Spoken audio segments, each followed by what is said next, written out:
ये तो आप सब जानते ही होंगे कि होप ह्यूमैनिटी के लिए कितनी इंपॉर्टेंट है। Hope is all we need और होप ही हमारी स्ट्रेंथ भी है। और सुपरमैन को तो हमेशा से ही as a symbol of hope जाना गया है।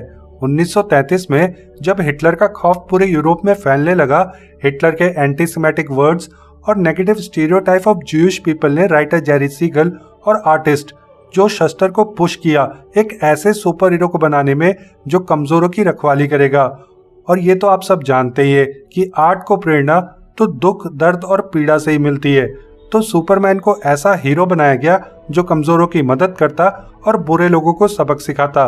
वर्ल्ड वॉर 2 जब यूरोप में शुरू होने लगी तो लोगों को बस एक होप चाहिए थी और वो सिंबल ऑफ होप सुपरमैन बना। और आज इतने सालों के बाद भी सुपरमैन सिंबल ऑफ होप है, केवल हम फैंस के लिए नहीं बल्कि डीसी के लिए भी। सुपरमैन 2025 की सबसे इम्पोर्टेंट मूवी होने वाली है और हम सभी की उम्मीदें उससे जुड़ी हैं। और सुपरमैन का ट्रेलर इस उम्मीद को और भी ज्यादा बढ़ाता है। ट्रेलर ने हमें पूरी तरह से इम्प्रेस तो किया ही, साथ में हमें सुपरमैन मूवी के बारे में बहुत कुछ जानने को भी मिला। तो इस वीडियो में हम सुपरमैन के ट्रेलर का ब्रेकडाउन करेंगे फ्रेम बाय फ्रेम। हम सुपरमैन के अंडरवेयर आउटर वेयर से लेके उसके कॉलर तक सब कुछ ब्रेकडाउन करेंगे। साथ में आपको ये भी जानने को मिलेगा कि क्यों सुपरमैन इतनी इम्पोर्टेंट मूवी है। पर सबसे पहले ऐसे ही और भी वीडियोस देखने के लिए आप द सुपर पॉप शो को सब्सक्राइब कर दीजिए और साथ में नोटिफिकेशन बेल भी दबा देना ताकि पॉप कल्चर से रिलेटेड कोई भी वीडियो आप मिस ना करें। तो बिना कोई समय गवाए चलिए सुपरमैन के ट्रेलर का ब्रेकडाउन शुरू करते हैं। सुपरमैन के ट्रेलर के फर्स्ट फ्रेम में हम देखते हैं सुपरमैन को जो कि बुरी तरह से घायल है। सबसे पहले तो ये काफी बोल्ड चॉइस है क्योंकि आज तक हमने किसी भी सुपर हीरो को ऐसे नहीं देखा, वो भी सुपरमैन जैसा कैरेक्टर जो कि इतना पावरफुल है, इतनी बुरी हालत में, वो भी ट्रेलर के फर्स्ट सीन में। अब सवाल ये उठता है कि सुपरमैन की यह हालत किसने करी? तो ये काम लेक्स लूथर का है। देखो, लेक्स लूथर के पास सुपरमैन जितनी स्ट्रेंथ तो नहीं है क्योंकि ऑफ कोर्स लेक्स लूथर एक ह्यूमन है, पर लेक्स लूथर की पावर उसका दिमाग है। तो वो स्ट्रेंथ के मामले में भले ही सुपरमैन को टक्कर ना दे सके, पर इसकी कमी वो बाकी सारे डिपार्टमेंट्स में पूरी कर देता है, वो भी अपने दिमाग की पावर से। वैसे मैं आपको रिकमेंड करूंगा कि आप ऑल स्टार सुपरमैन कॉमिक्स पढ़ो। इसमें दिखाया है लेक्स लूथर कितना शातिर और पावरफुल है। और जेम्स गन ने भी इस कॉमिक्स से इंस्पिरेशन ली है सुपरमैन को बनाने में, तो ये कॉमिक्स तो पढ़ ही लेना। इसमें लेक्स लूथर ने पूरा प्रबंध कर दिया था सुपरमैन को मारने का। देखो, सन से सुपरमैन को पावर मिलती है, पर लेक्स लूथर कुछ ऐसी सेटिंग बिठाता है जिसकी वजह से सन ही सुपरमैन को वीक करने लगा। I highly recommend this comic. भाई बहुत अच्छी कॉमिक्स है, पढ़ लेना। सो या सुपरमैन की ये हालत लेक्स लूथर नहीं करी है। अब सवाल ये है कि ये जो पूरा सीन है ये है कहाँ पे? तो ये वही जगह है जहाँ पे सुपरमैन का फोर्ट्रेस ऑफ सॉलिट्यूड है। फोर्ट्रेस ऑफ सॉलिट्यूड वही जगह है जहाँ सुपरमैन को अपनी ट्रू आइडेंटिटी, हेरिटेज और उसके पर्पस ऑन अर्थ के बारे में पता चलता है। और इस सीन की शूटिंग नॉर्वे में हुई है। फिर ट्रेलर के सेकंड फ्रेम में हम सुपरमैन की दूसरी आइडेंटिटी क्लार्क कैंट को देखते हैं, मेट्रोपोलिस, जिसमें वो डेली प्लेनेट के दफ्तर में घुस रहा है जहां Clark Kent as a reporter काम करता है। फिर हम डेली प्लेनेट को अंदर से देखते हैं जहां हमें लुइस लेन दिखती है जो कि सुपरमैन की लव इंटरेस्ट है। अब इस सीन को अगर आप ध्यान से देखोगे तो आप नोटिस करोगे कि यहाँ पे जो मॉनिटर्स है वो तो फ्लैट है, यानी कि बहुत ही मॉडर्न है, पर साथ ही में ये जो कीबोर्ड्स हैं ये थोड़े ओल्ड फैशन है, जैसे कि 2000s में होते थे। और अगर आप कलर ग्रेडिंग और सिनेमेटोग्राफी पे ध्यान दोगे तो ये काफी 70s वाली वाइब आ रही है। सो बेसिकली यहाँ पे हमें रेट्रो फ्यूचर देखने को मिल रहा है। और जेम्स गन ने कहा भी था कि सुपरमैन में जो मेट्रोपोलिस होगा वो रेट्रो फ्यूचर जैसा होगा। फिर नेक्स्ट फ्रेम में हमें क्लार्क कैंट का फार्म दिखाया जाता है जहाँ पे हम पापा कैंट को देखते हैं। अब या तो ये फ्लैशबैक सीन है या फिर पापा कैंट के साथ अभी तक वो ट्रेजेडी नहीं हुई है। वैसे कुछ सुपरमैन कॉमिक्स में पापा कैंट यानी जोनाथन कैंट क्लार्क कैंट को अपनी आइडेंटिटी से डील करना सिखाते हैं, सुपरमैन को कैसे हाइड करना है वो सिखाते हैं। इनफैक्ट वो साथ में एक्टिंग पे बुक्स भी पढ़ते हैं ताकि क्लार्क कैंट ऐसे बिहेव कर सके कि जैसे वो सुपरमैन को जानता ही नहीं है। फिर नेक्स्ट सीन में ट्रेलर का ओपनिंग सीन फिर से देखने को मिलता है जहां सुपरमैन अधमरा पड़ा है और सिटी मार के क्रिप्टो द डॉग को बुलाता है और उसको घर ले जाने के लिए कहता है, यानी फोर्ट्रेस ऑफ सॉलिट्यूड। अब सुपरमैन को कोई इतने इजीली उठा के मूव कर सकता है तो वो केवल क्रिप्टो द डॉग ही है। और क्रिप्टो द डॉग वाले सीन थोड़े लाइट हार्टेड होने वाले हैं। अब जिन्हें पता नहीं है तो उन्हें बता दो कि क्रिप्टो द डॉग के पास भी वही पावर्स है जो सुपरमैन के पास है, इसीलिए उसे सुपर डॉग भी कहा जाता है। फिर नेक्स्ट फ्रेम में हम देखते हैं इस ट्रेलर का मनी शॉट, सुपरमैन को एक बच्चे की जान बचाते हुए। और सुपर हीरो मूवीज में इस तरह के शॉट मुझे बहुत ही ज्यादा अच्छे लगते हैं इस पूरे ट्रेलर का ये मेरा फेवरेट शॉट है। वैसे भी सुपर हीरोज का तो काम ही ह्यूमैनिटी की रक्षा करना है। अब वो लोगों को नहीं बचाएंगे तो और किसे बचाएंगे।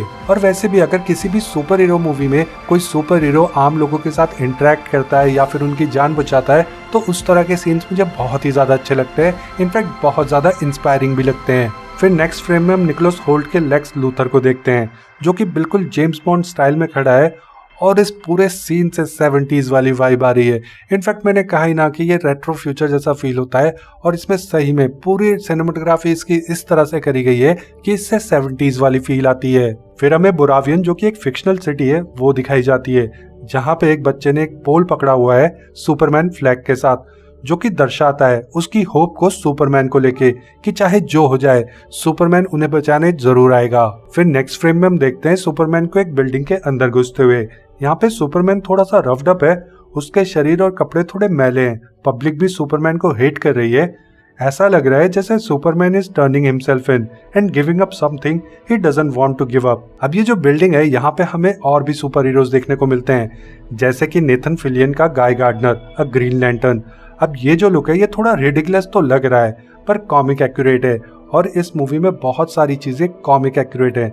फिर चाहे वो सुपरमैन का अंडरवेयर पैंट के ऊपर पहनना हो या सुपरमैन के सूट में कॉलर या किंगडम कम से इंस्पायर्ड लोगो, हर चीज किसी न किसी चीज को होमाज पे करती है। वैसे सुपरमैन के अंडरवेयर को पैंट के ऊपर पहनने के पीछे एक रीजन है।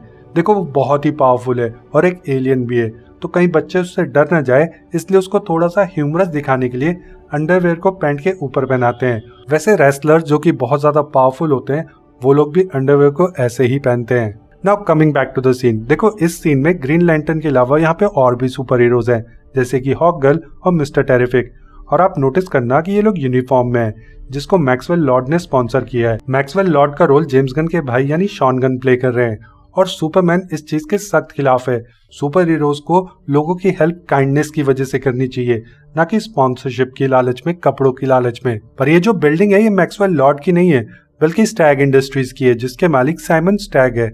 और कॉमिक्स में वही रेक्स मैंसन यानी कि एक आर्कियोलॉजिस्ट को इजिप्ट में भेजते हैं जहाँ पे वो ऑर्ब के कांटेक्ट में आता है और उसको पावर्स मिलती है और वो बन जाता है मेटामॉर्फो, जिसको हम आगे ट्रेलर में भी देखते हैं। अब मेटामॉर्फो के पास पावर्स ये है कि वो अपनी बॉडी को किसी भी एलिमेंट में बदल सकता है जैसे कि solid, water, gas, in fact kryptonite भी। And I think Lex Luthor Metamorpho पे ही एक्सपेरिमेंट करेगा सुपरमैन को हराने के लिए थ्रू मेटामॉर्फोस क्रिप्टोनाइट, क्योंकि मेटामॉर्फो तो क्रिप्टोनाइट भी बन सकता है ना, तो वो सुपरमैन के लिए तो बहुत ही खतरनाक साबित हो सकता है और लेक्स लूथर उस चीज का फायदा जरूर उठाएगा। और फिर नेक्स्ट फ्रेम में हमें एक काइजू देखने को मिलता है। अब देखो पहले काइजू वाली बात तो मुझे रूमर लग रही थी, पर जब मैंने काइजू को ट्रेलर में देखा तो इट फेल्ट ऑसम।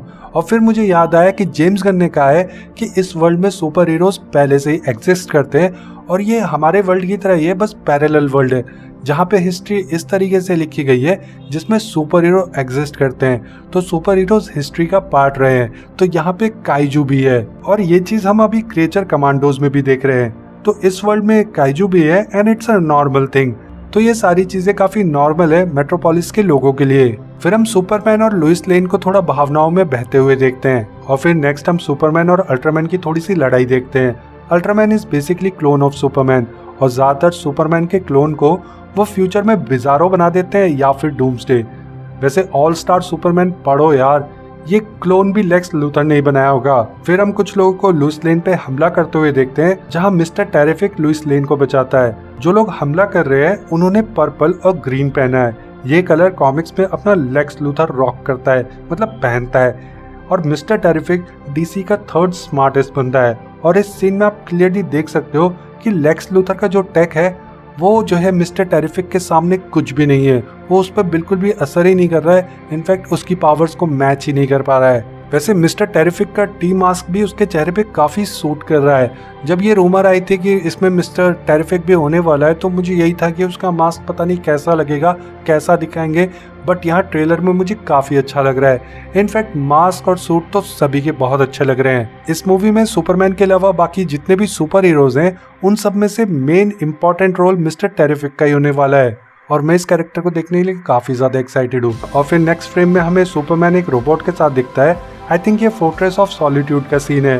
फिर एक छोटा सा सीन देखने को मिलता है जिसमें सुपरमैन लुइस लेन के साथ थोड़ा सा नॉटी हो रहा है और विंडो के बाहर हमें एक क्रिएचर दिखाई देता है जो मेट्रोपोलिस पे हमला कर रहा है। आई थिंक ग्रीन लैंटर्न उसके साथ फाइट कर रहा है and that's why Superman is getting close to Lois as Green Lantern is saving the city. तो एक बंदा उधर हेल्प कर ही रहा है ना सिटी की, तो अपने सुपरमैन के पास थोड़ा सा फ्री टाइम है तो उसने कहा चलो क्यों ना लुइस लेन के साथ थोड़ा क्लोज हो जाएं। सो यार ट्रेलर की डिटेल्स हमें पूरी तरह से इम्प्रेस करती है और उस पर 4 चांद तो जॉन मर्फी का म्यूजिक लगाता है जो जॉन विलियम्स के सुपरमैन थीम से इंस्पायर्ड है। सुपरमैन का म्यूजिक काफ़ी एंजेलिक और हेवनली फील होता है। सच में ट्रेलर ने तो हमें पूरी तरह से इम्प्रेस कर दिया and we are more than excited for Superman movie. और सुपरमैन मूवी डीसी के लिए बहुत ही ज़्यादा इंपॉर्टेंट है।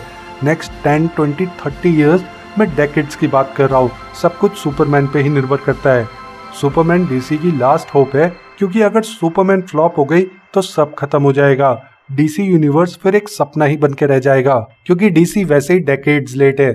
जो काम मार्वल ने 2008 में किया था आयरन मैन के साथ एक नए यूनिवर्स की शुरुआत करके मार्वल सिनेमैटिक यूनिवर्स, वही डीसी अब 2025 में करने जा रहा है डीसी यूनिवर्स के साथ। सुपर हीरो जॉनरा ने अगर हमें कुछ सिखाया है तो वो यही कि एक चांस तो सबको मिलना चाहिए। अगर 2008 में हमने एक मौका आयरन मैन को नहीं दिया होता तो एमसीयू इतना ग्रेट कभी नहीं बनता और हम आयरन मैन, थॉर, लोकी जैसे कैरेक्टर्स को बिग स्क्रीन पे कभी देख ही नहीं पाते। जब आयरन मैन आई थी तो वो इतना पॉपुलर नहीं था, फिर भी ऑडियंस ने उसको एक मौका दिया और वो दुनिया का मोस्ट पॉपुलर हीरो बन गया। डीसी एक बार फेल हो चुका है डीसी एक्सटेंडेड यूनिवर्स के साथ। अब वो फेल जैक स्नाइडर या स्टूडियोज जिसकी भी वजह से हुआ हो उस पर डिबेट करना फिजूल है। पॉइंट ये है कि डीसी एक्सटेंडेड यूनिवर्स फेल हुआ, वो भी बुरी तरह से। अब सवाल ये है कि क्या आप लोग तैयार हो डीसी को, जेम्स गन के डीसीयू को सुपरमैन को एक मौका देने के लिए? जो भरोसा आपने आयरन मैन पे दिखाया था क्या वही भरोसा आप सुपरमैन पे दिखाओगे? सो आपको सुपरमैन का ट्रेलर कैसा लगा? क्या आप सुपरमैन को एक मौका दोगे? आप कमेंट सेक्शन में अपना ओपिनियन जरूर रखिएगा। साथ ही में वीडियो पसंद आई हो तो वीडियो को लाइक कर देना और नोटिफिकेशन बेल भी दबा देना और साथ में द सुपर पॉप शो को सब्सक्राइब कर दीजिए क्योंकि फ्यूचर में ऐसी वीडियोस आती रहेंगी। तो चलिए अब मैं मिलूंगा आपसे अगले वीडियो में, तब तक के लिए मेक सम नॉइज।